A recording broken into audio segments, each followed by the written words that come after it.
going by this guy's reputation, and he had presented things and been overzealous about saying certain things about it. And I, I'm not saying that it's true or not. I have no idea, but I know in this case it was real. Yeah. I've had experiences as a ghost hunter Yeah. in which very higher groups than me, and by that I mean more famous, more able to play the political games and Yeah. press and whatever, we could get the same evidence. Mine could not be real, but theirs could. Is that what we're dealing with? Yes, exactly. Okay. It's the people that have the control and the influence over our media in general, which are, for one, it's the elites, and they control everything: our food, what goes in our air, our water, pharmaceutical companies, our banking companies, Right. our governments, and they use our political leaders as puppets, and they use us as puppets to, press us into thinking that putting nuclear weapons in space is a good idea. That is a horrible idea. And Right. extraterrestrials and interdimensionals will never allow this to happen, because what you have to understand is that in from their perspective, and from mine being trained with them all my life, what happens here on Earth affects the universe. You've heard that saying, "As above, so below," and you've also heard. Let's put it this way: so when we play with the nuclear weapons, not only would it destroy us, but it would destroy the balance of our planet.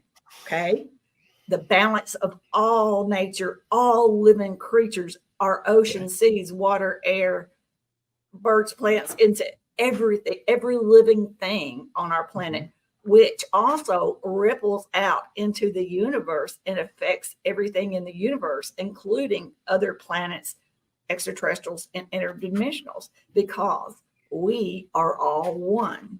We are all one. And we're looking at what affects one affects all. And we just simply don't realize that. Okay. So we're kind of looking at the butterfly effect, that Yes. the butterfly here can cause a hurricane there. Yes. Okay. Okay. That's an intriguing thought. Now, let me throw some wild stuff at you, just trying to get it together in my own head. Yes. Back in the 60s, 70s, even into the 80s, unidentified objects flying over our missile bases were shutting the missiles down. That's pretty much considered true now, although the government still denies it. Why? To show a demonstration that they're not going to allow us to play with the technology and not only wipe ourselves out, but wipe the world out. So they wanted us to know. And it's pretty obvious they can turn them off and turn them on at will. And they're not going to let us do that. They have some mishaps have happened in the past, like Chernobyl, or China's had their thing. But that was not with an intent to kill. Right. That was an accident. But the pure evil intention of doing massive worldly devastation, that's not going to happen, because that disrupts too many things.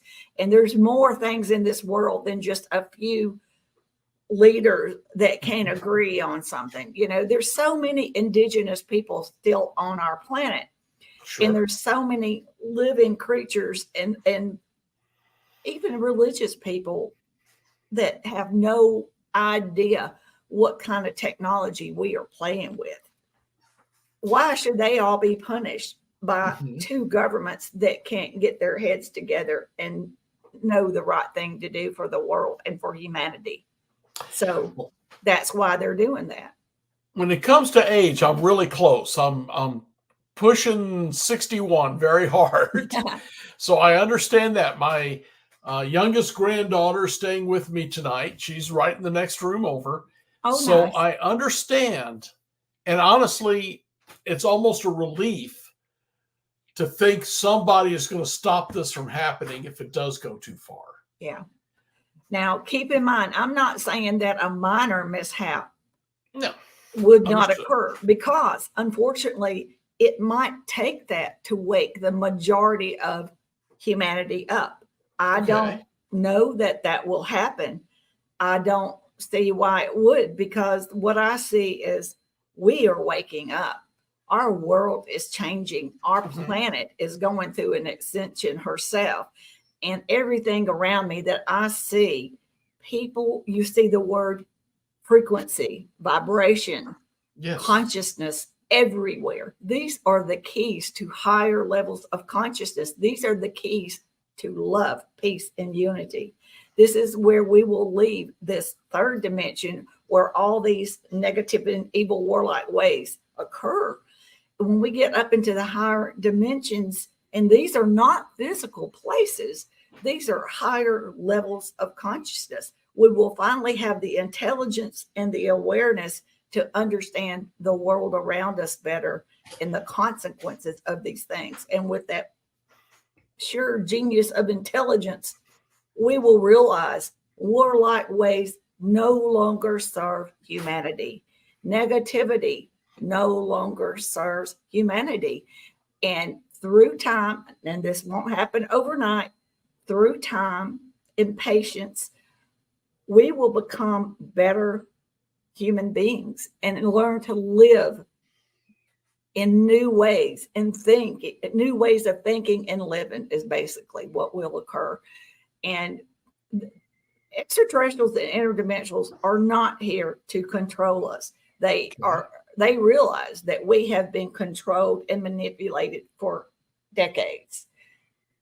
They think this is very unfortunate, and they've been waiting for us to, we are here on free will. They cannot come down here and free us from these ways of living that are not good for us. Okay. We're like children to them, just like our children. We have to fall before we learn to walk. That's basically how they see us. So we have to learn from our own mistakes, and we should not feel bad about the terrible mistakes that we've made. That's part of being here on Earth. We are here to experience things, and we have made a lot of mistakes, but we are now evolving. We are reaching an evolutionary leap in humanity since our creation. And with the new intelligence, this is where it's most important that we make the right decisions, make the right moves, and we will realize lots of things need to change, and they will all be for the better of humanity. And they're just going to be here to assist us, not control, because they will never step over our free will. Well, I hope you're right, and I really do. But I, being paranoid, because I was a cop for 35 years, I survived by being paranoid. I've got to wonder some of these things. The old TV miniseries V, they came down, they promised us everything, but it was that show. The first one was awesome, but they had it was very much a retelling of Nazi Germany. They promised everything, but they picked one group to hate and directed everyone's hatred toward. How do we know something like that is not going to happen? Because they were a billion years ahead of us. If they wanted to do that, it would have already happened. And they have been waiting for us to reach the intelligence where we can understand what fear is. Understand, we have been bred since our birth to be fearful of everything.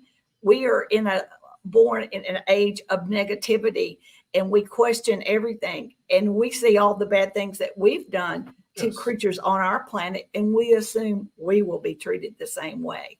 But through evolution, these things dissolve away. They simply dissolve away. Yet Stephen Hawking and several of the other big names, the guy who did Cosmos, I can't remember his name right now. Carl Sagan. Thank you. Yes, they seem to fear the idea that, like the Spaniards coming to Mexico or whatever, the higher technology would enslave the lower technology. And you know what fuels that? Fear. Fear or greed? No, well, both, but fear Mm-hmm. is a big part of it. And Okay. we have to deal with understanding what fear is. We have to understand what greed is. Mm-hmm. And both of those things will, through evolution, will dissolve and will be of no longer be of service to humanity because Okay. they don't serve us. It provides us nothing. It holds us back. It prevents us from understanding the world around us. So those things are two of the biggest things that we need to correct in our everyday lives. And we Okay. need to try to be more positive. Instead of seeing the negative side of something, replace it with two positive thoughts. And it's pure habit. All of us do it. I do it. And when you first start doing it, you have to mentally do it, but then it becomes part of your way of everyday living. And it And spreads. When you reach a higher frequency, people around you can sense and feel it. They feel it off okay. of you, and they want to be like that. And it feels good. You were raised in America as Yes. I was, and we've had a very fortunate time that other than Pearl Harbor, we've not been invaded since 1812. But there are so many cultures. For instance, the Russians, uh, the Muslim populations, the African populations who has been attacked over and over. How do they change their mindset? Well, That you don't. This is the point you're missing. You're taking a government run by certain officials, just like we don't like a lot of things that our country does, oh, our true enough. presidents do. So there's a lot of innocent bystanders in all of those countries you've mentioned. Okay. And they're innocent. Why should they be judged because they're Russian? So we've got a lot to change in our thinking, Yes. So it's not the whole country of Russia that we should be afraid of because they don't like where they're living. They're not happy with it. They Mhm. believe in a God. They believe in all these things. It's the poor people that are in power. Well, maybe I misunderstood or didn't say it correctly, but the Russians have been invaded throughout their entire history. Yes. And they would be paranoid of Yeah. any group that showed up wanting to change their ways. The same thing with the Jews in Israel. Mm-hmm. If a group of anyone showed up on their borders wanting to change their way of life after 1939, they would naturally be paranoid about that. How do we change that? Well, first of all, change has to occur at a beautiful, slow pace. It's just like we talked about the butterfly and the caterpillar.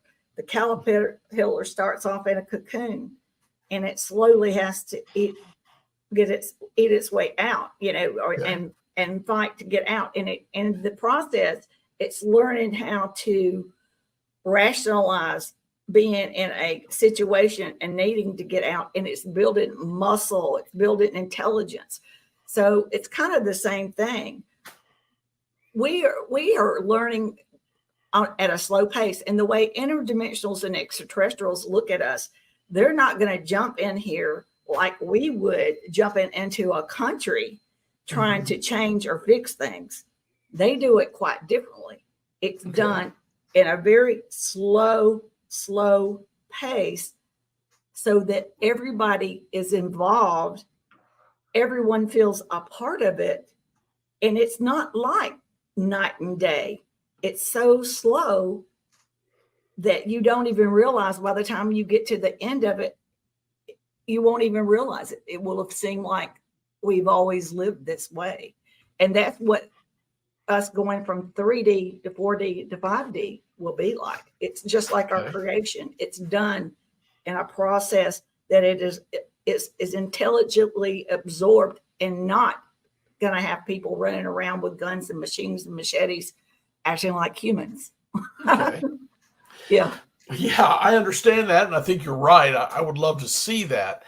I'm just not sure I'm grasping that what kind of a time They line are don't, we there looking is at? no such thing in time in extraterrestrial reality.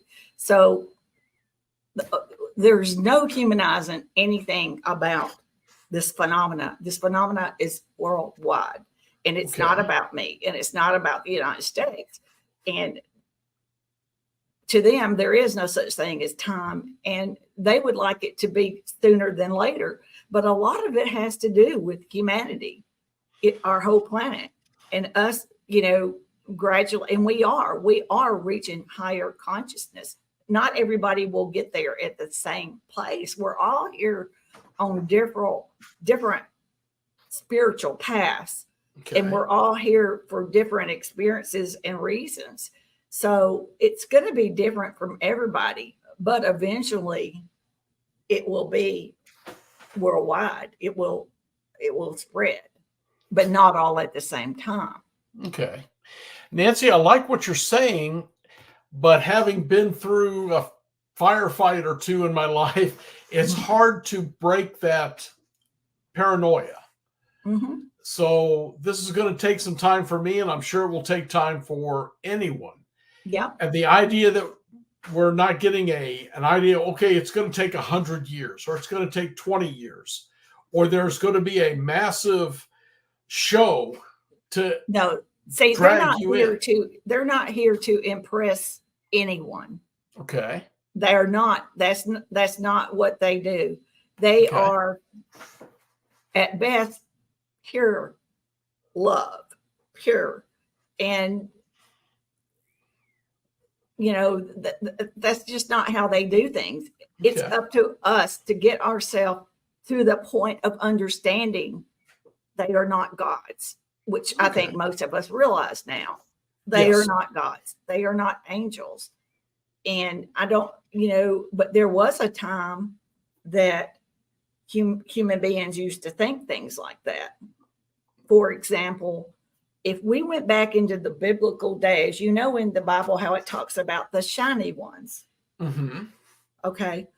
If you and I went back, if we teleported you and I back to that time frame, when they looked at you and I, they would call us the shiny ones. Okay. Because we are of higher consciousness, and their perception of us would be murky at best, but we would seem like the shiny ones Okay. because they're at a lower consciousness than what we are right now. This is all, like I said, I really like what you're saying. I'm just having a hard time grasping the concept, but I do have Go and ahead. that's the beautiful thing about this. Until you walk into an experiencer's or contactee's shoes, and for me, I've experienced what the abductees feel, the fear, the not understanding, the thinking you're going crazy. I've experienced all that, but I've gotten past all that. And I had a Kundalini awakening that was induced by the interdimensionals and extraterrestrials. And when that happened, it really opened up my subconscious into my human consciousness and helped me to understand all these different things that I have experienced that I didn't understand at the time. And now it all comes together. And I think that's what this evolutionary thing that's happening to us is, that it is going to help us to understand the world around us better. And our perceptions of things will be broader range. We only use 5 senses to understand the world around us. So we're limited. Okay.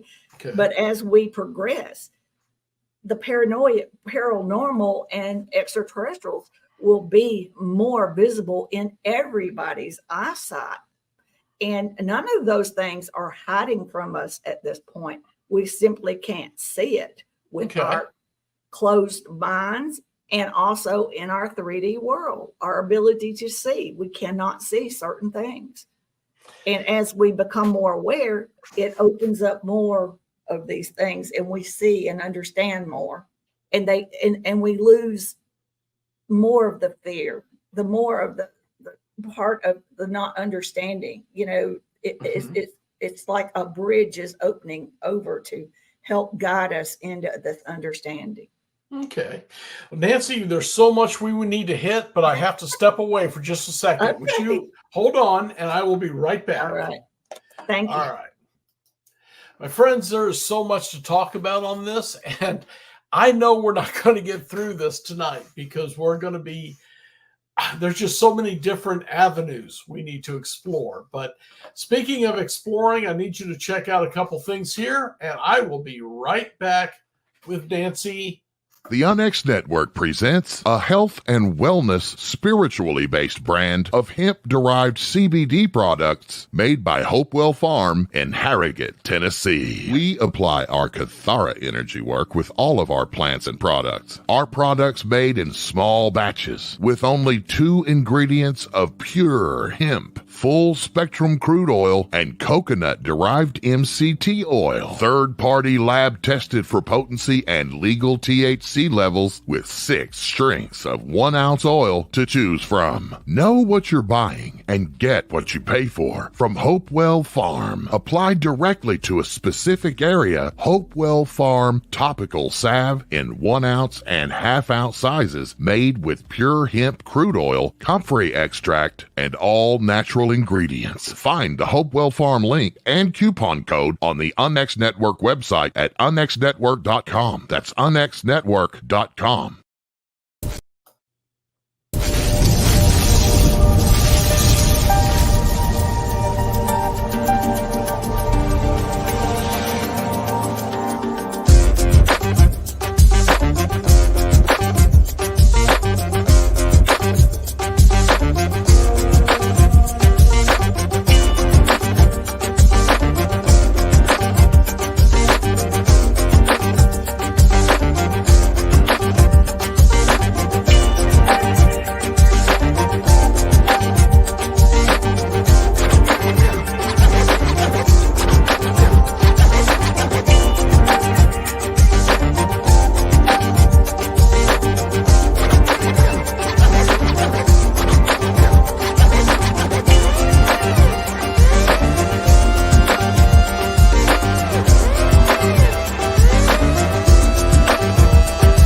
All right, my friends, there's so much I want to talk about at the end of the show about the Unx Network. You need to be a member. It's free to join up, and there's so many extras you get just for being a member.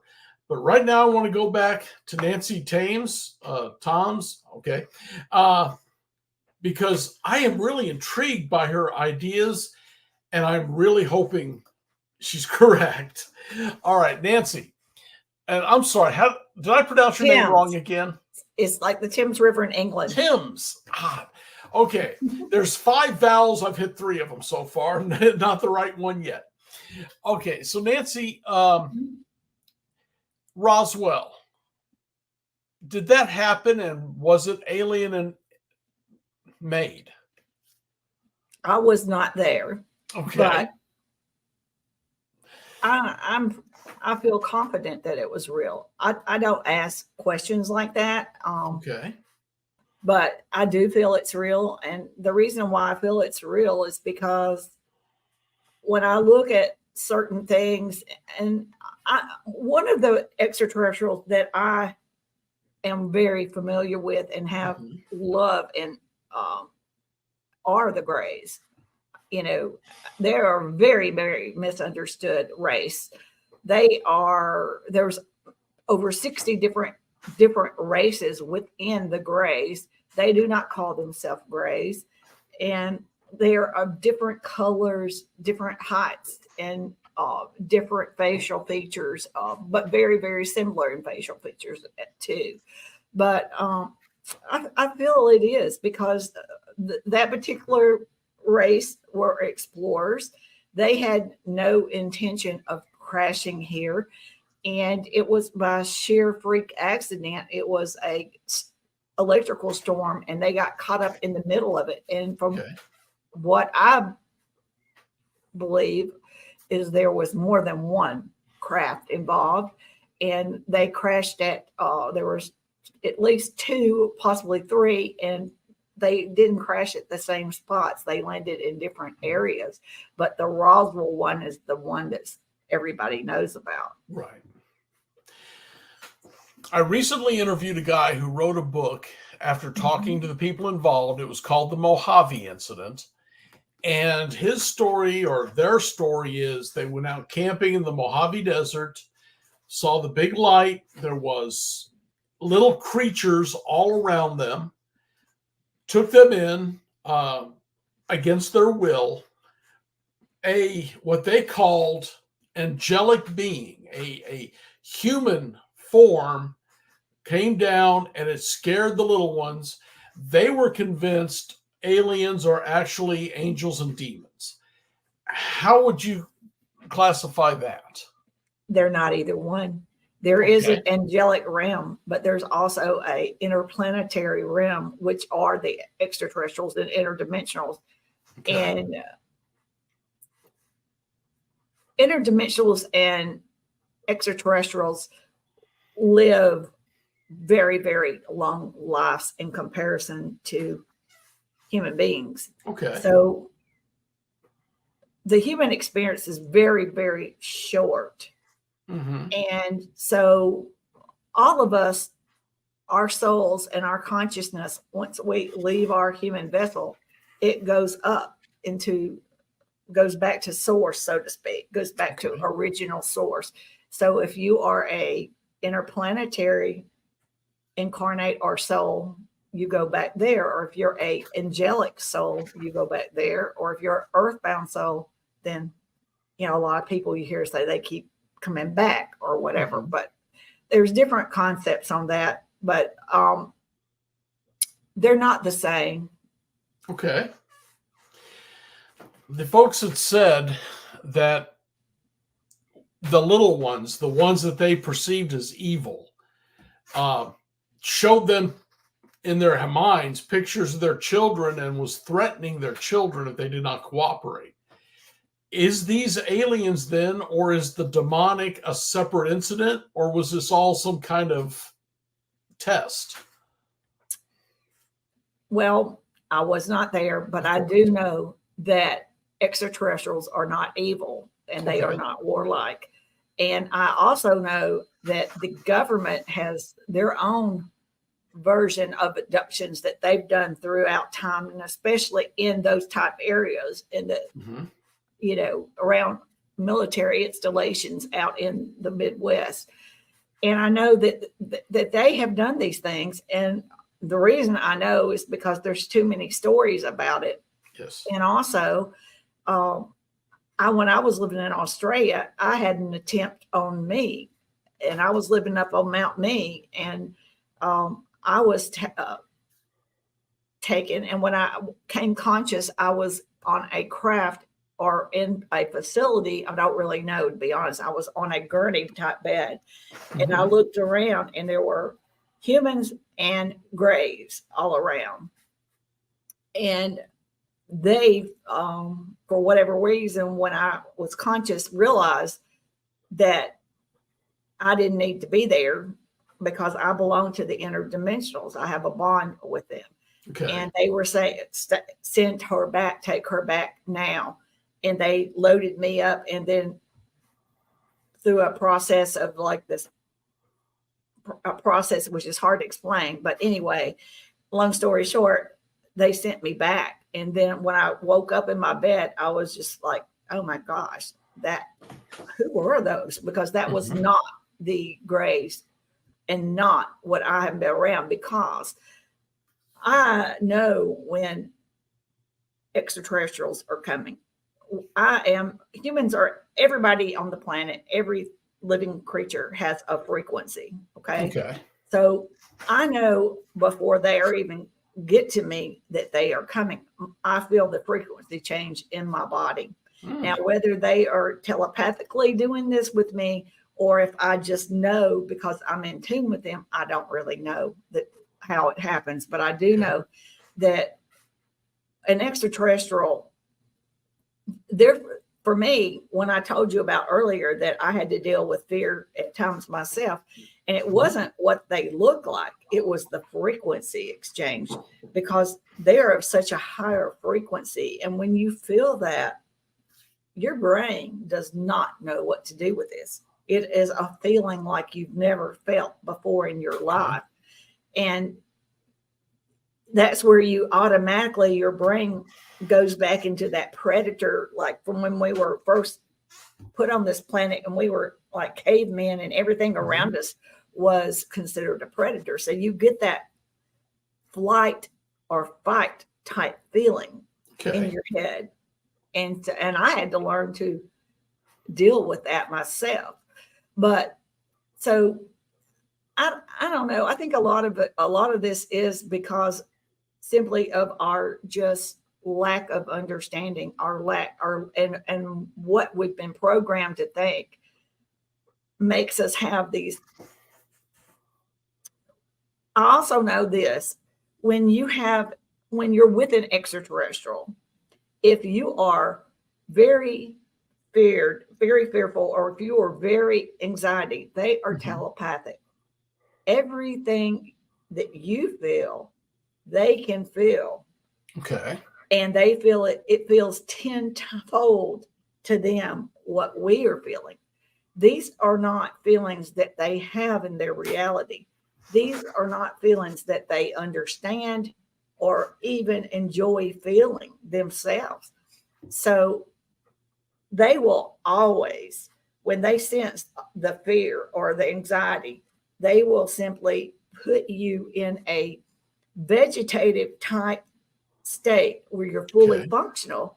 But the problem with that, and for me, because I experienced this from my fear, and they don't have time, they don't have time for that, so they'll tap you out. But when they would bring me back, my memories would be fragmented. It wouldn't be the full conscious experience.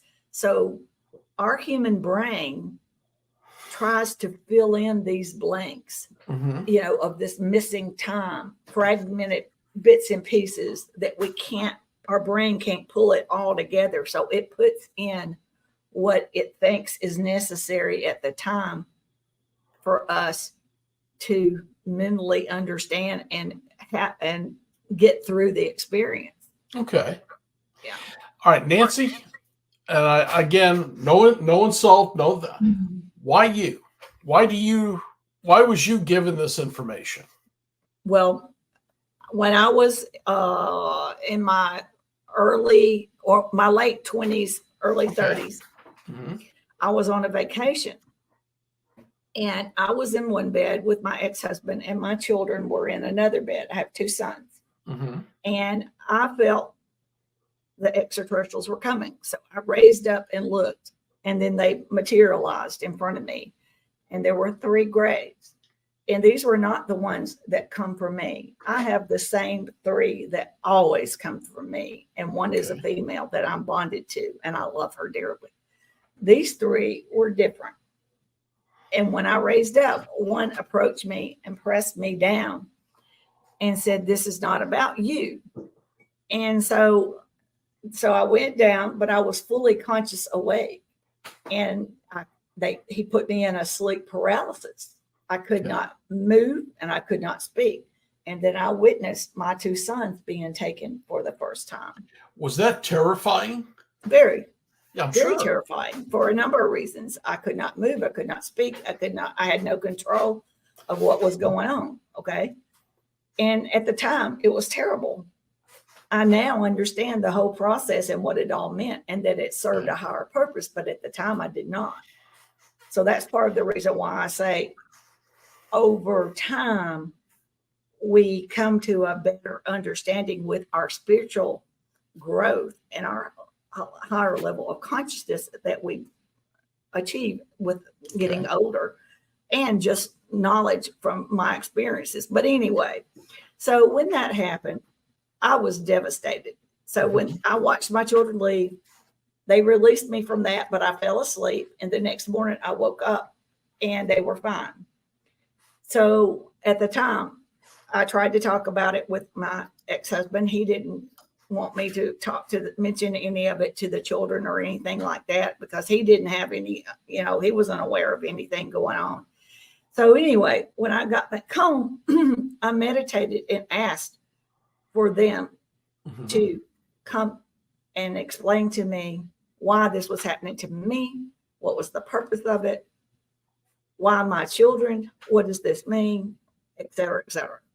And they didn't come immediately. I'm not a person that says that I can call them down or anything like that. I'm a human being. I don't pretend I can do things I can't. So on their own time, they came and took me aboard a craft, and they took me, the Grace, the female Grace that I'm familiar with, that always comes from me, took me on craft in front of a group of what they called elders.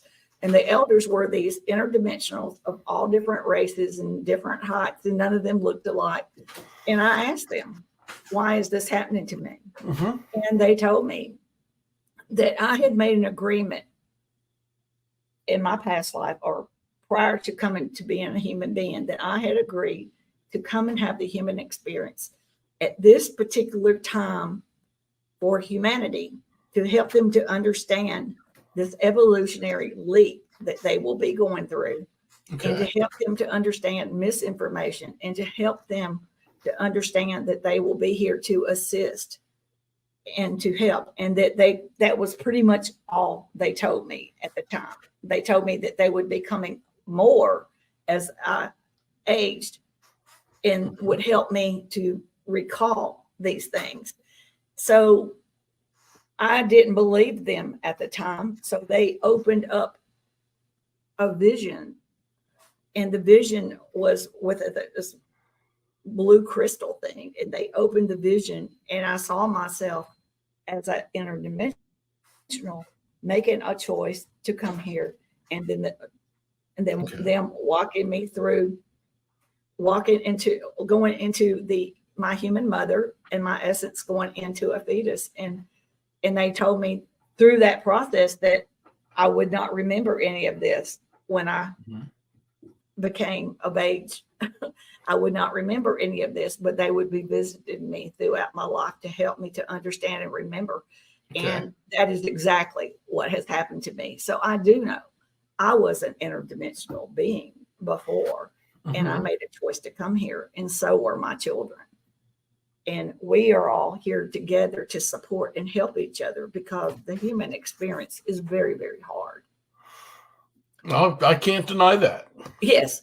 So, and then they gave my son and I both 2 years ago a Kundalini awakening, not at the same time, not at the same place. But once they did that, then our extraterrestrial consciousness opened up into our human consciousness and gave us a better understanding of who we are, and for us to look in and remember who our soul self is. Not the Nancy Thames the world around me has created, but my soul self, the Nancy, the soul person that made a choice to come here, and what my purpose in life is, and what I want to do here, what I want to experience, my inner self. And my son did the same. That's what's happened with him. So he feels where my purpose is to assist humanity and help people to understand all these things. He feels like is to help me, to assist me, help me. Okay.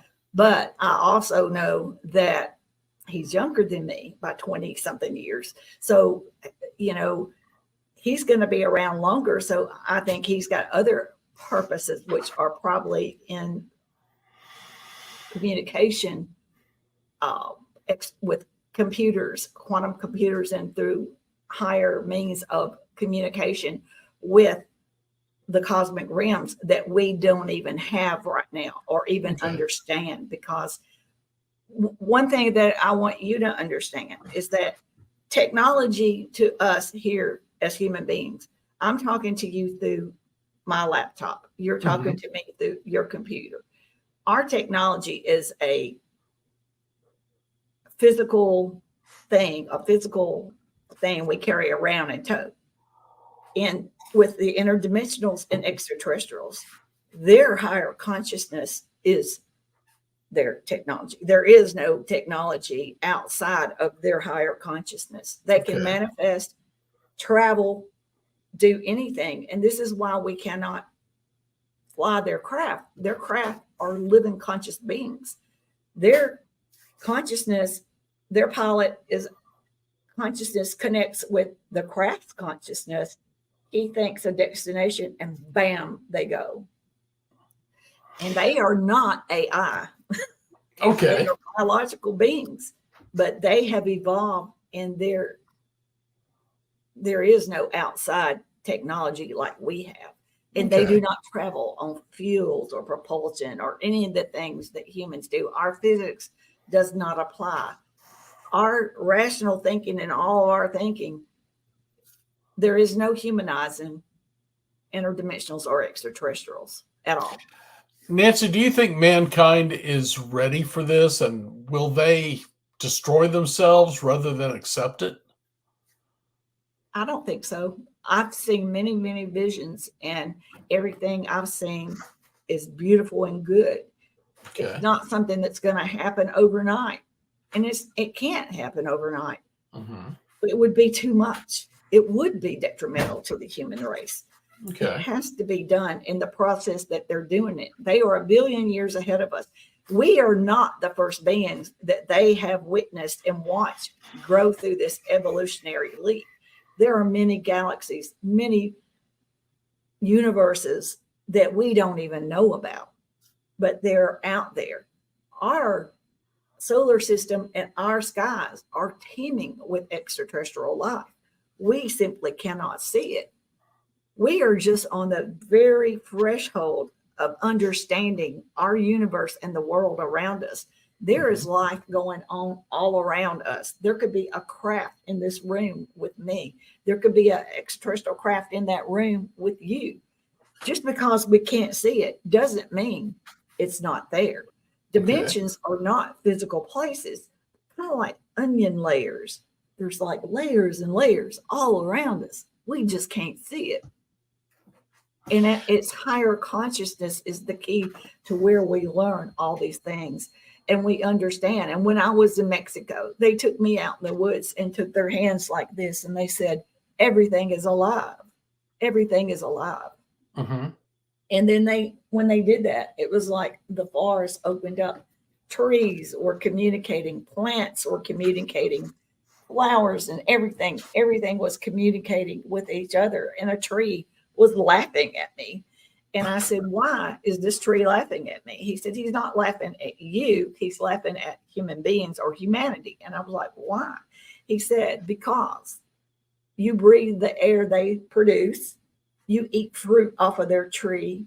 You take wood and build your house homes. You use wood to keep yourself warm. And you have no intelligence to understand that we are living conscious beings.